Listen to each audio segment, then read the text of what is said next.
કુંભ રાશિના ભાઈઓ, મંથન ભિંડ યુટ્યુબ ચેનલ પર આપનું સ્વાગત છે।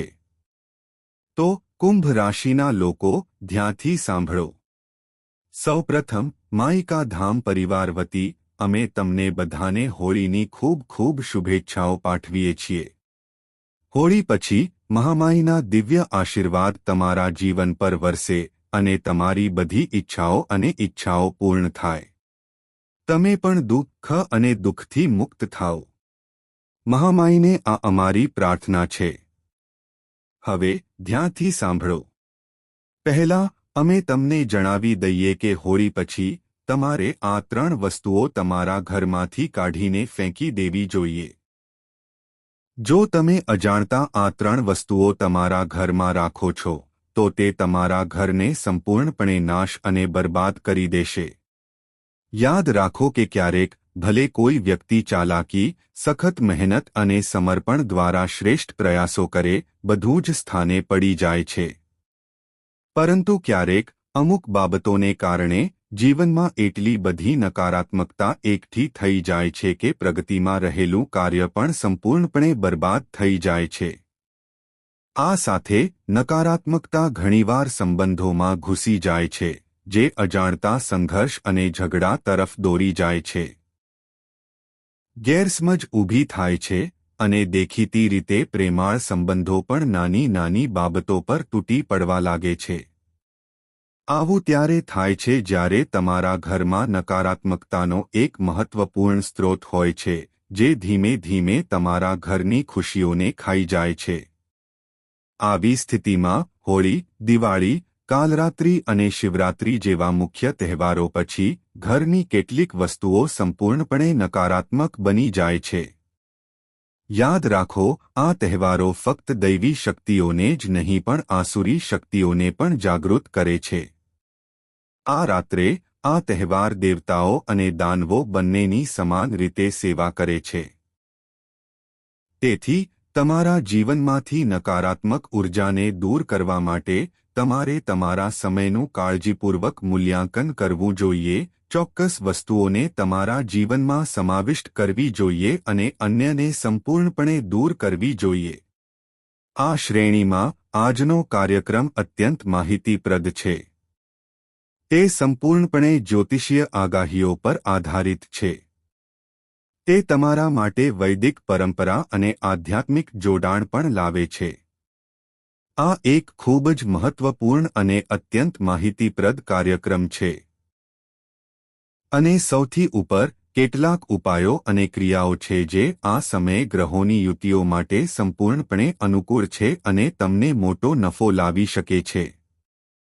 તે તમારા જીવનમાં મોટો વધારો લાવી શકે છે। તે તમને તરત જ પ્રગતિ। જ્યારે કોઈ મુસાફરી કરે છે ત્યારે તેણે રૂટ મેપ તૈયાર કરવો પડે છે। વ્યક્તિ જાણે છે કે તે કેવી રીતે મુસાફરી કરશે, ક્યાં રોકાશે, ક્યાં આગળ વધશે, ક્યાં ઝડપથી મુસાફરી કરશે અને ક્યાં વિરામ લેશે। જીવન પણ એક સમાન યાત્રા છે। સમય સમય પર આપણે ક્યારેક જાણી જોઈને ધીમું થવું પડે છે। ક્યારેક આપણે જાણી જોઈને વિલંબ કરવો પડે છે અને ક્યારેક આપણે આપણી ગતિ ઝડપી કરવી પડે છે। તેથી આ તે સમય છે જ્યારે તમારે તમારી ગતિ ઝડપી બનાવવી જોઈએ। ઝડપી બનાવો, કારણ કે આ સમય અને સમયગાળો ઘણું બધું આપશે। યાદ રાખો કે 26 માર્ચ સુધી તમારો સમય ઉત્તમ રહેશે। તે હજુ પણ ચાલુ છે। 15 માર્ચ પછી સુવર્ણકાળ આવશે। જે કોઈ ઈચ્છે છે તે કંઈ પણ કરી શકશે। પરંતુ આ માટે તમારી પાસે સમયનું જ્ઞાન હોવું જોઈએ। હવે સૌથી અગત્યનું, જુઓ કે સમય કેટલો મહત્વપૂર્ણ છે। તે સમયની વાત છે, ખરું ને? જ્યારે કોઈ વ્યક્તિ યોગ્ય સમયે યોગ્ય નિર્ણય લે છે ત્યારે તે ઝડપથી પ્રગતિ કરે છે। પરંતુ જ્યારે કોઈ વ્યક્તિ ખોટો નિર્ણય લે છે ત્યારે તે યોગ્ય સમયનો લાભ પણ લઈ શકતો નથી। સમય અદૃશ્ય છે, પરંતુ તે ચોક્કસપણે ઘણું બધું પ્રગટ કરે છે। તો તમારા સમયનું ધ્યાન રાખો। અમને આશા છે કે તમે બધું સમજી ગયા હશો.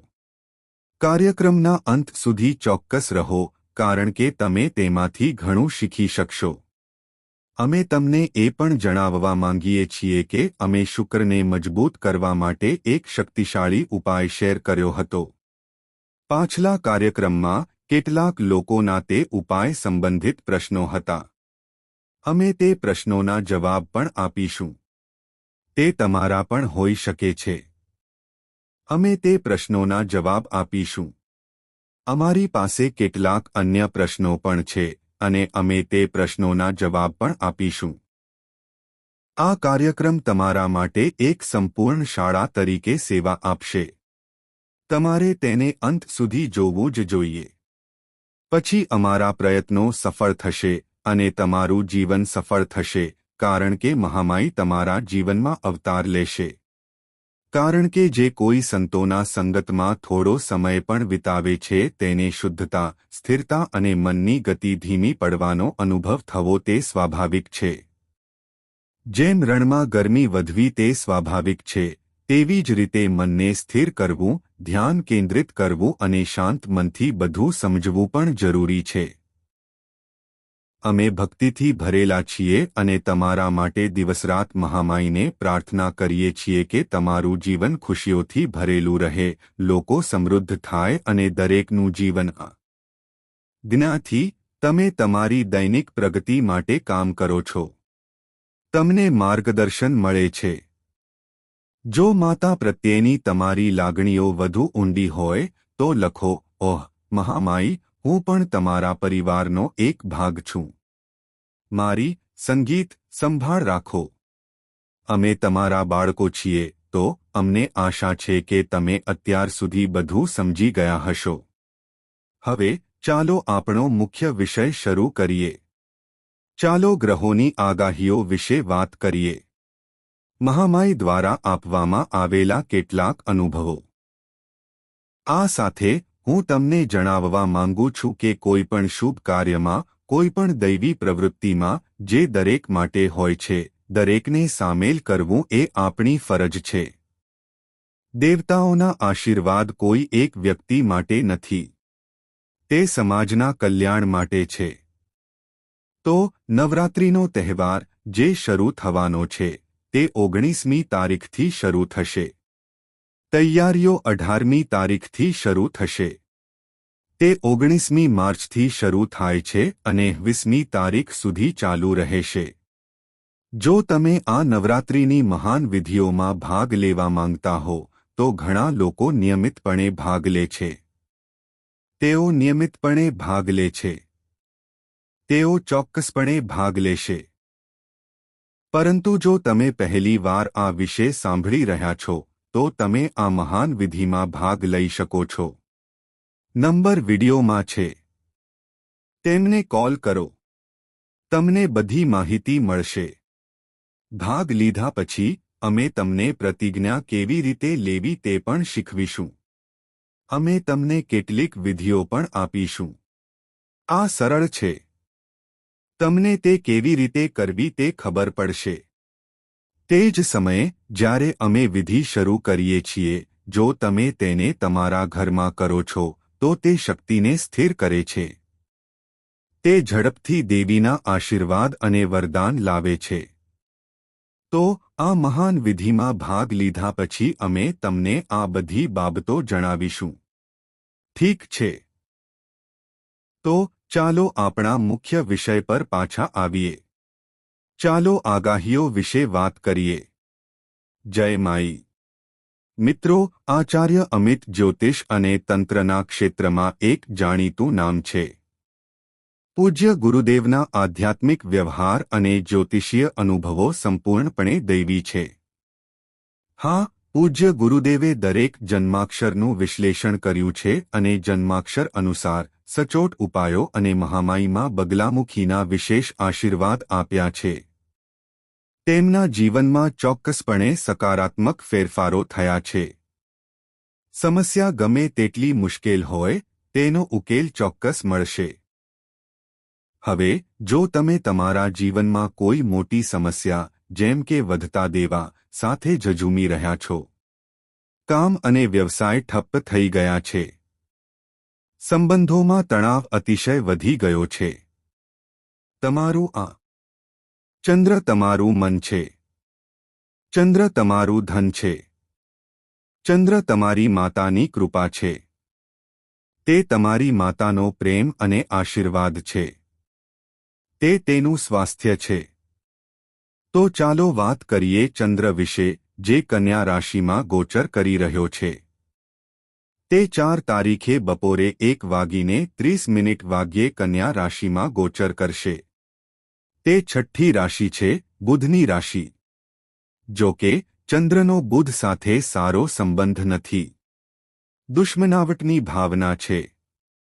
ચંદ્રનો નથી, બુધનો છે. બુધ ચંદ્રનો પુત્ર છે. હવે શનિની સીધી નજર ચંદ્ર પર શુક્ર તરફ પડી રહી છે, તેથી તમને કેટલીક સકારાત્મક અને કેટલીક નકારાત્મક અસરો દેખાશે. તમે 3 મુખ્ય અસરો જોશો. તેમને ધ્યાનથી સાંભળો. પહેલી અસર એ થશે કે નાણાકીય અવરોધો દૂર થશે. બંધની જેમ પાણી ગમે તેટલું મજબૂત કે મોટું વહેતું હોય, તે વહેતું બંધ થઈ જાય છે. ધીમે ધીમે પાણી છૂટતું રહે છે. તેવી જ રીતે જીવનમાં ક્યારેક નાણાકીય અવરોધો ઊભા થાય છે. તેથી તમારી મહેનત અને પ્રયત્નો નિષ્ફળ જવા લાગે છે. પૈસા અપેક્ષા મુજબ આવતા નથી. તે ધીમે ધીમે છૂટી રહ્યું છે. તો આ બંધ તૂટવાનો છે. આગામી 3 થી 5 દિવસમાં તમારા જીવનમાં પૈસા આવશે. તે તમે કલ્પના કરી હોય તેટલા અથવા તમે કલ્પના કરી હોય તેના કરતાં પણ વધુ હોઈ શકે છે. અહીં ધ્યાનમાં રાખવા જેવી મહત્વની વાત એ છે કે જો તમે કોઈ ખામી સાથે જન્મ્યા ન હો. ઉદાહરણ તરીકે, જો તમારી કુંડળીમાં શુક્ર ખરાબ નથી, સારી સ્થિતિમાં છે, અને તમારી કુંડળીના બીજા, 7મા અને 11મા ભાવ પણ સારા છે, તો તમારા જીવનમાં ઘણા પૈસા હશે. આનો અર્થ એ છે કે તમને તમારી અપેક્ષા કરતાં અનેક ગણું વધુ મળશે. જ્યારે કોઈ દાતા આપે છે, ત્યારે તેઓ ઘણી રીતે અને માધ્યમથી આપે છે.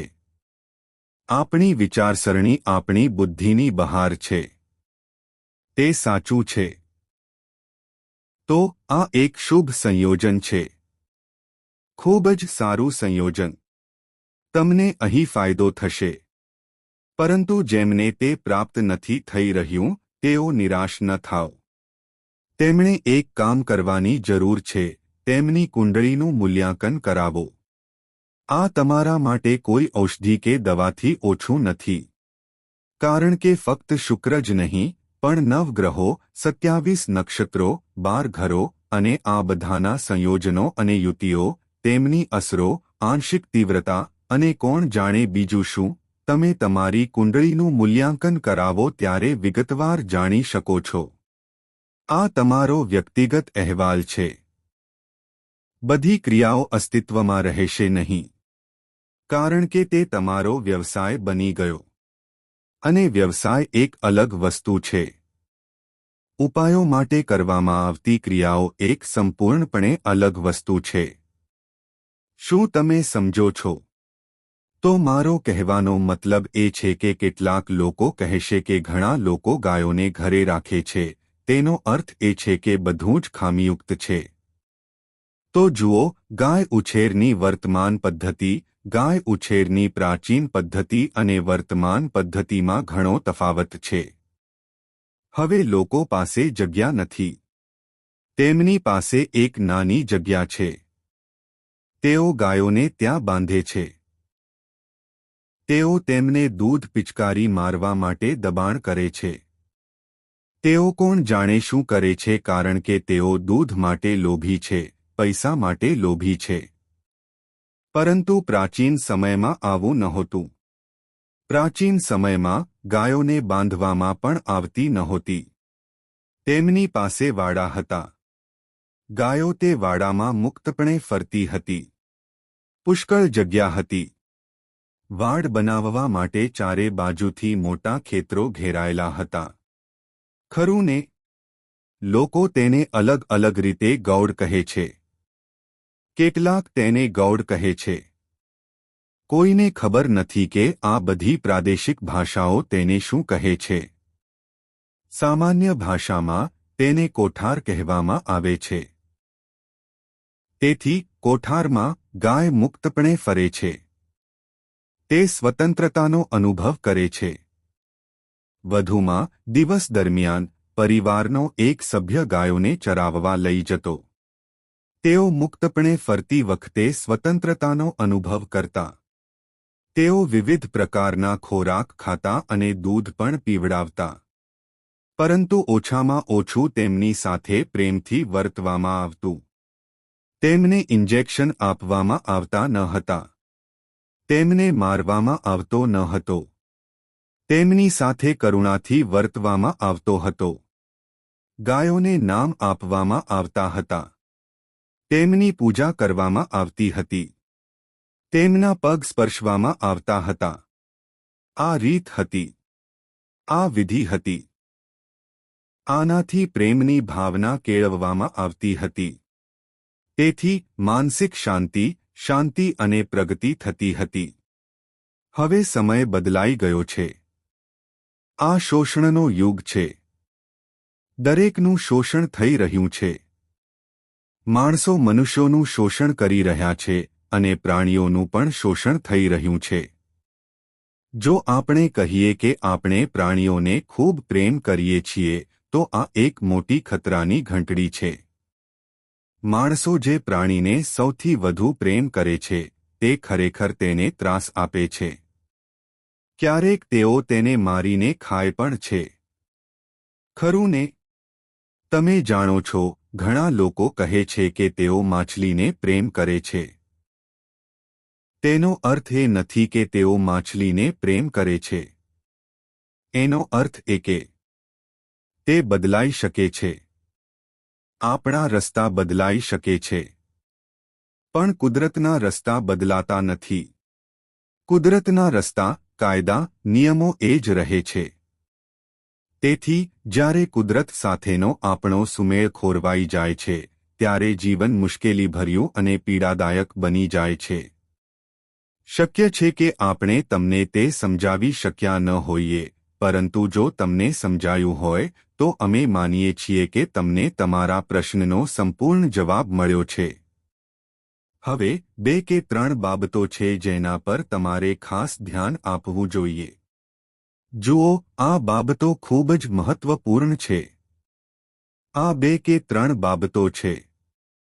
પ્રથમ, તમારી બાબતો ગુપ્ત રાખો.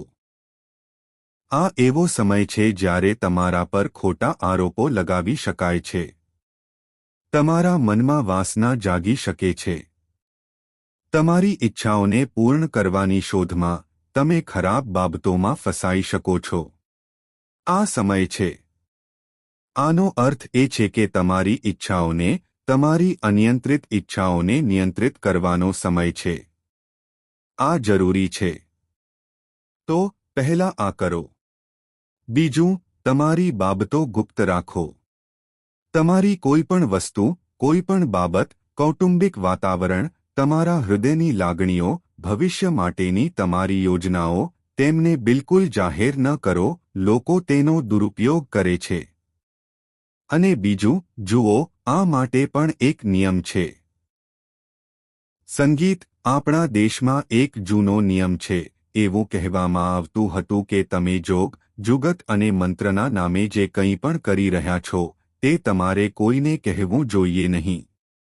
જુગતનો અર્થ એ છે કે તમે તમારી પ્રગતિ માટે, તમારી ઉન્નતિ માટે જે કંઈ પણ ગુપ્ત રીતે કરી રહ્યા છો તે કોઈને કહેવું નહીં. તમે જે મંત્રનો જાપ કરી રહ્યા છો અને ઉપાય, એટલે કે જીવનમાં આગળ વધવા માટે તમે કયા ઉપાય કરી રહ્યા છો તે વિશે કોઈને કહેવું નહીં. તેના વિશે કોઈને કહેવું નહીં. તમારા જીવનમાં કયા યોગ બન્યા છે જેનાથી તમને લાભ મળી રહ્યો છે, પૈસા આવવા લાગ્યા છે, પ્રગતિ થવા લાગી છે, શુભ યોગ બન્યા છે, લગ્ન નક્કી થયા છે.